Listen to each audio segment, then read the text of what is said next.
Olá, boa tarde. Pedro Machado de Santos, obrigadíssima por estares aqui connosco nas M-Talks for All do Festival Mental, já da edição de 2020. Antes de mais, eu queria saber, e antes de falarmos de qualquer outra coisa, como é que te estás a sentir? Como é que te tens sentido ao longo deste mês e meio, em que estamos a atravessar esta fase de, primeiro, Covid-19, confinamentos, epidemia, saúde mental? Como te tens estado a sentir ao longo deste tempo? Obrigado pelo convite também, obrigado pela oportunidade de estar aqui, porque podemos conversar um pouco sobre este período e sobre, no fundo, esta novidade que é estarmos todos em simultâneo, no mundo inteiro, não é? A lidar com uma situação absolutamente nova e, portanto, como situação nova que é, obviamente tenho procurado aprender a viver o melhor possível e, de alguma forma, também ir refletindo sobre o que é que isto tudo representa. Para mim, para os outros, para aqueles que estão perto, para os que estão mais longe e, sobretudo, para as diferentes realidades. Confesso que tenho vivido com muita intensidade, mas também com alguma apreensão. Alguma apreensão não só pela fragilidade que este tipo de situações às vezes, para onde nos remete estas situações, não é? Mas também para a nossa capacidade de resposta, quer individual, quer coletiva, não é? E, portanto, tem sido muito interessante, com algumas ansiedades, mas penso que, de alguma forma, tenho lidado bem com este momento, sim. E agora como é que está em relação à tua vida profissional? Estás a trabalhar já? Ou estás em teletrabalho? Ou como é que tens estado? Sim, eu comecei desde o primeiro momento. A minha área de especialização dentro da psicologia foi sempre o envelhecimento, portanto, a Sim, saúde sim. mental ao longo da vida, ao longo do ciclo de vida, e em particular o envelhecimento e as pessoas mais velhas. Uma área também onde tenho trabalhado com interesse e com algum sentido agora de maior responsabilidade, tem a ver com a intervenção em situações de crise. Portanto, isto são duas áreas que coincidiram neste último tempo. Portanto, a parte da crise e a preocupação das pessoas mais velhas. Portanto, eu desde o primeiro minuto que acabei por estar muito envolvido com todas um conjunto de iniciativas de âmbito nacional, de âmbito local e até ao nível académico. E, portanto, acabei por estar sempre com muito trabalho e com muita noção de que havia muito para fazer e com muito pouco tempo. Portanto, tenho estado em teletrabalho, mas a trabalhar muito, sim. É muito que fazer e muito tempo e com uma população que, pelo menos na minha ideia, posso estar até errada, mas daquilo que tenho vindo estar a ler e da comunicação social e tudo, se mostrou ser uma população com muito resistente ao confinamento, muito resistente a querer ficar em casa. Foram dos últimos a aceitar aquilo que se lhe era dito.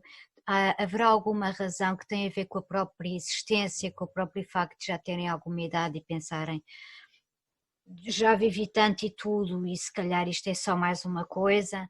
Será ou também um deixar andar de, se fosse em inglês dizia whatever, não me interessa, tanto faz, ou será pelo facto de ter acontecido também em grande parte dos que estão em internados, em lares e tudo isto. Dentro destes três setores específicos, ou atitudes, até comportamentos ou vivências, o que poderias distinguir uns dos outros? Para tentar perceber o que é que aconteceu aqui com esta população.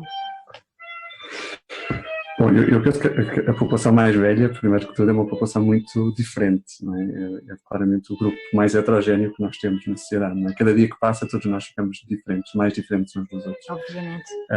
E eu penso que nós cometemos aqui um pequeno erro de cálculo que é, de certa forma, termos uma linguagem igual, como se todos tivessem a interpretar isto da mesma maneira, como se todas as pessoas.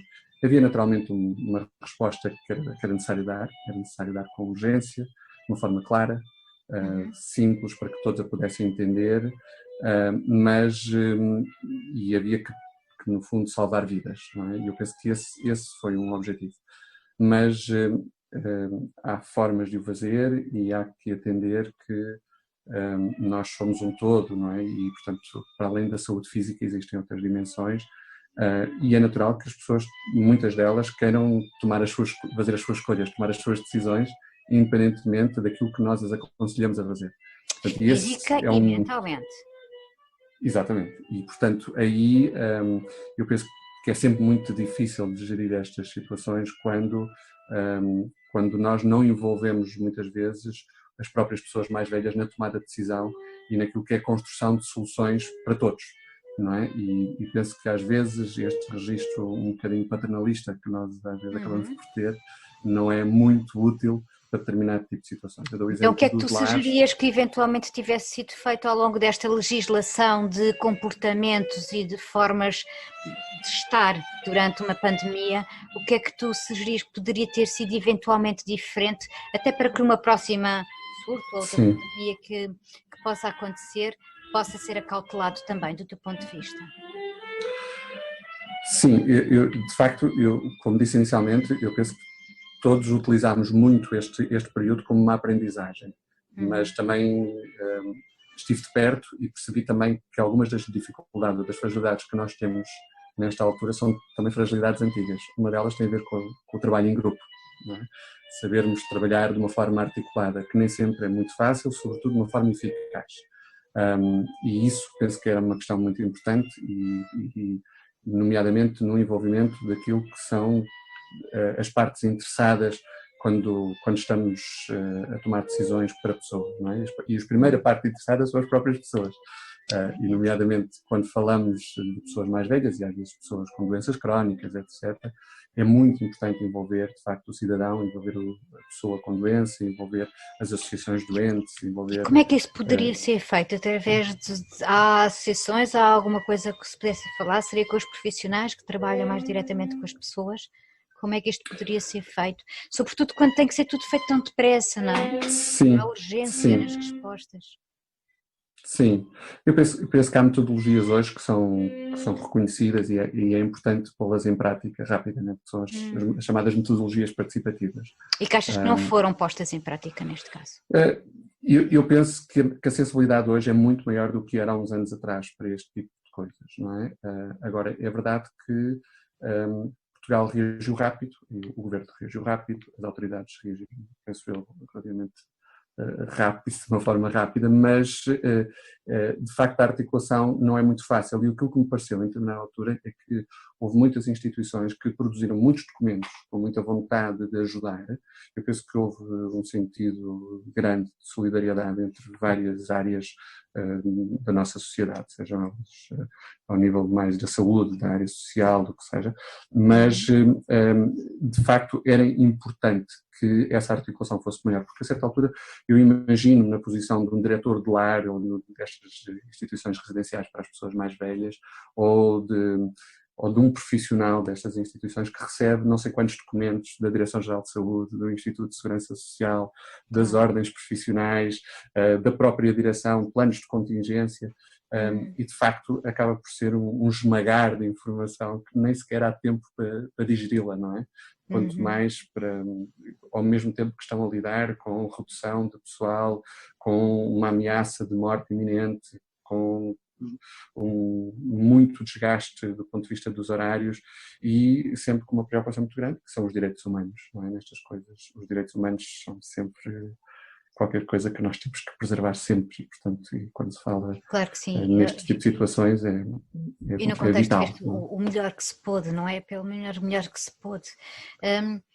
Mas voltando um bocadinho em relação àquela outra questão que ficou assim mais ou menos respondida em relação ao que tu, pelo menos foi o que eu percebi, não achaste que catalogar o que é uma qualidade dos mais velhos que não podem fazer isto e este grupo etário mais frágil e tudo isso foi designado entre determinada e determinada idade, se calhar não devia ser só assim, é isso? E deviam ter sido ouvidos, porque isso não deixa de ser aquilo que realmente aconteceu, que foram os mais relutantes a ficar em casa e no confinamento, de uma maneira geral. Eu estou a falar até por experiência própria, conheci tanta gente e lidei com tanta gente assim. Do abandono, do não quero saber, não vou catar isso, mas era só o que faltava, este tipo de atitude. e de facto tinha que ver com pessoas mais velhas. Não sei o que é que tu gostas ou tu permites ou tu achas normal dizer que seja mais velho. Sim, eu gosto particularmente da pessoa, da expressão pessoas mais velhas ou adultos mais velhos. Gosto particularmente porque nos permite lembrar sempre que estamos a falar de adultos. Não, muitas vezes esta ideia de que é um processo do desenvolvimento e que nós temos várias fases na adultícia, não é? E de facto há adultos mais velhos que já passaram por outras fases, de jovens adultos, adultos na idade, o que seja, mas não deixam de ser, não deixa de nos remeter para um processo de desenvolvimento, não é? E para uma vertente do desenvolvimento que não é apenas biológica, física, e essa sim que nos remete para algum declínio, para alguma fragilidade. Há também dimensões quando nós vamos crescendo e desenvolvendo, que são mais de ordem psicológica, de ordem emocional, comportamental, e até de ordem social. E a esse nível nós vamos acumulando experiências, vamos acumulando saberes, e muitas vezes eu penso que o desvincular esta perspectiva negativa e de crescimento, de deterioração associada ao envelhecimento, eu acho que é muito importante. Portanto, quando falamos de adultos mais velhos, eu penso que muitas vezes estamos a combater um bocadinho o estigma associado a esta fase da vida. E penso, obviamente, que tudo isto vale o que vale em termos de palavras, mas as palavras são importantes. E para quem estuda psicologia e para quem se dedica a estas áreas, claro, nós sabemos que é por aqui que as narrativas muitas vezes são construídas. Mas, em concreto, procurando responder à pergunta de há pouco, que é que faz estas pessoas... Sim. Eu acho que há várias razões, não é? Portanto, eu tive a oportunidade de estudar um pouco isso, até porque para o meu trabalho isso é importante, porque quando estamos a produzir algum tipo de linhas de orientação devemos fundamentá-las o melhor possível e por isso temos que estudar muito em pouco tempo para fundamentar e dar critério às nossas escolhas e também de alguma forma expor-nos à crítica, porque isso também é muito importante. E eu penso que pode haver... A situação, por um lado, é muito nova, esta situação é quase surreal, não é? E quando as coisas são desta natureza, por vezes nós temos dificuldade em compreendê-las, até do nosso capacidade cognitiva para perceber o que é que está a passar. Há pessoas que às vezes percebem mais rapidamente do que outras, há pessoas que às vezes até pela sua própria condição cognitiva também têm mais dificuldade em entender o que se está a passar e portanto isso pode ser um dos problemas. Depois pode haver um bocadinho esta ideia destes pensamentos um bocadinho mais ilusórios, não é? Que nós tivemos alguns líderes que tiveram de facto esta ideia de que não fazia mal e portanto isto era apenas uma gripezinha ou um resfriado, não é? Uma coisa assim um bocado ilusória, quase de uma construção da realidade que fosse mais fácil de lidar do que realmente enfrentá-la como ela é. E portanto tivemos se calhar em Portugal um bocadinho mais a outra hipótese um bocadinho mais catastrófica, não é? De que isto ia ser muito mau e, portanto, tínhamos que esgotar os recursos todos. Já tínhamos tido isso quando foi o problema das gasolinas, não é? No abastecimento de combustível e que as pessoas recorreram todas rapidamente porque achavam que íamos ficar numa situação muito difícil e a comprar recursos de uma forma completamente desmesurada, não é? E esse é também um pensamento ilusório um bocadinho, é pouco realista, não é? Esta é talvez uma segunda razão. Depois uma terceira razão tem a ver também com esta descredibilidade reativa, não é? Nós temos visto e ouvido e temos estado muito confrontados com a comunicação social muito apelativa às emoções. A comunicação social tenta nos prender elevando os aspectos emocionais, porque são as emoções que nos ligam e procuram criar sempre notícias muito sensacionalistas, não à procura da emoção mais forte possível, seja ela a que nível for, e promovem tudo isto. E isto vai descredibilizando de facto a informação muitas vezes, não é? E portanto nós a certa altura fica um pouco uma história do Pedro e o Lobo, não é? Que é esta coisa de Exato. Lá vem mais uma vez o lobo e a certa altura nós... E quando é sério já ninguém liga. E quando é sério já ninguém liga. Eu penso que houve algumas pessoas que poderão ter sentido qualquer coisa parecida com isto. E depois a confusão própria que dizia há pouco, não é? Que tem a ver com a quantidade de informação que nós vamos recebendo e a necessidade que nós temos de semanalmente ir alterando as regras e adaptando e melhorando. E para quem está num processo um bocadinho mais passivo, à espera de receber essa informação, a certa altura vai descredibilizando as próprias fontes, não é? Porque as máscaras são úteis, depois as máscaras não são úteis, devemos sair, não devemos sair, a imunidade do grupo, não é imunidade do grupo. Bom, tudo estas informações muitas vezes criam alguma confusão e podem nos levar, de facto, a ter um comportamento um bocadinho menos adequado e por vezes, claro. naturalmente, Claro. E ao fim e ao cabo só tem a ver com a falta de informação que as próprias pessoas que passam a informação às vezes não têm, então a dar aquela que é do momento e quando se está a desconhecer o que é que está... Quando é alguma coisa completamente desconhecida, como é o caso, é natural que a cada momento as coisas se alterem e as pessoas estão só a passar a informação atual, que se calhar depois deixa de ser essa e passa a ser outra. E é assim que as coisas são, porque é tudo novo. Não é mais uma questão de estar a dar fake news e depois dizer o contrário, é mesmo porque àquele momento é verdade e depois deixa de ser. E percebe-se que para muita gente não é assim tão fácil de entender isto. Então era uma coisa, agora já é outra, em que é que ficamos, não entendem que a própria coisa, ela mesma se modificou e o comportamento e a reação tem que se modificar também e que estamos a avançar um dia de cada vez.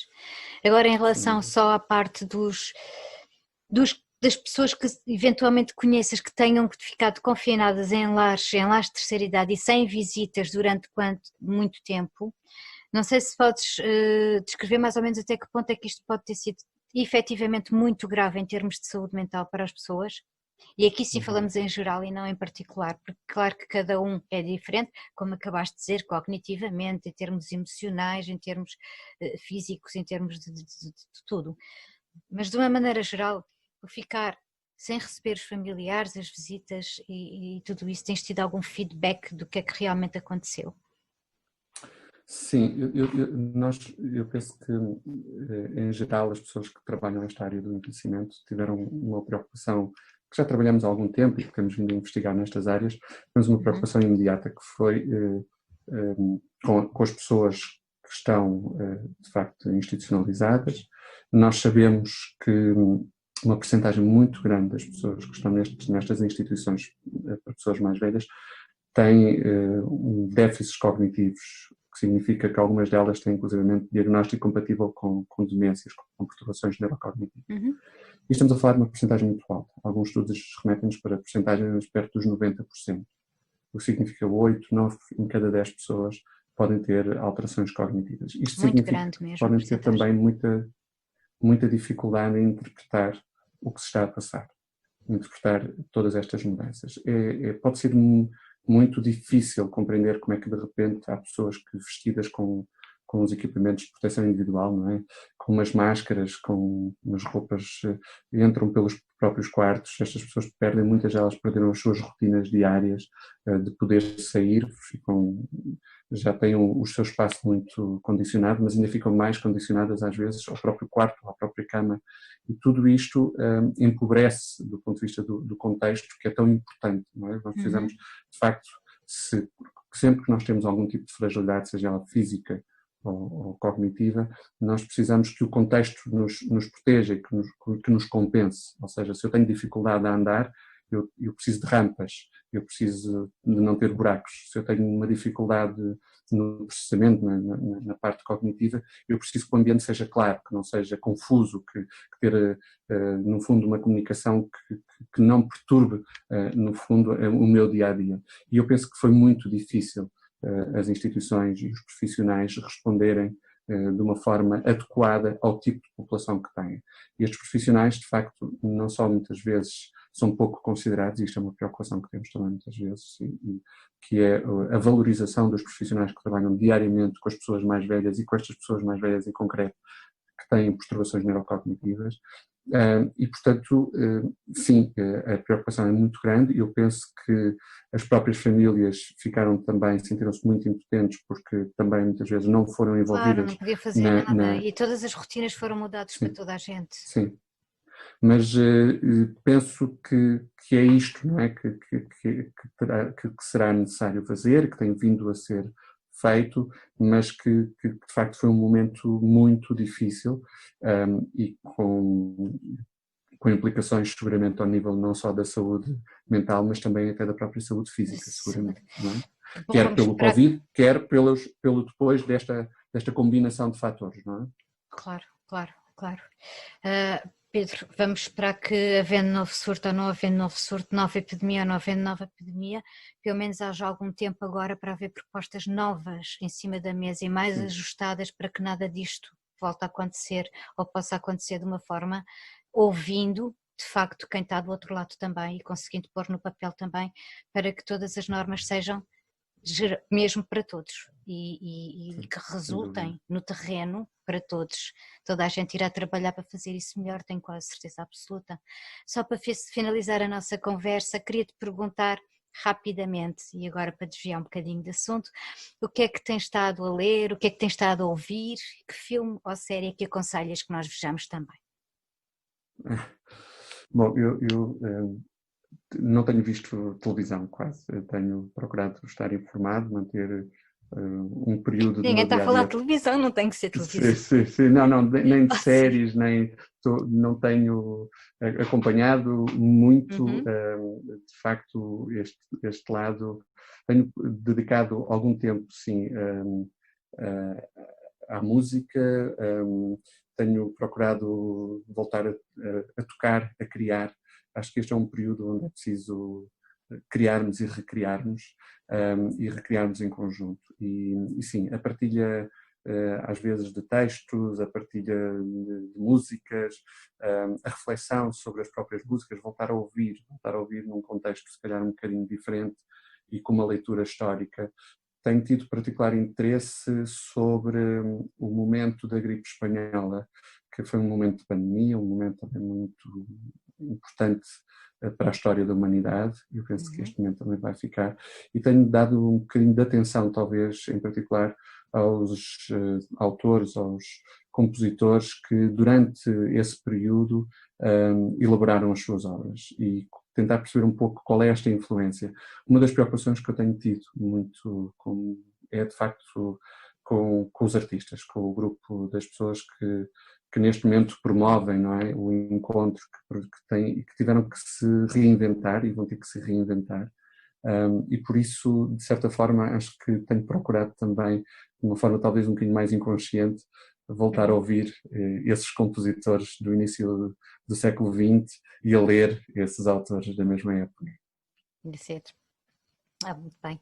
Obrigadíssima, Pedro, por tudo, pela conversa, pelas sugestões e pelas dicas que vamos ver se são ouvidas e se para a próxima poderá ser aproveitado para se fazer tudo isto para toda este grupo etário e todos nós, que afinal somos todos nós um bocadinho melhor, um bocadinho mais bem feito, um bocadinho mais pausado, se calhar. Obrigada, até breve. Fica bem. Muito obrigado, até breve.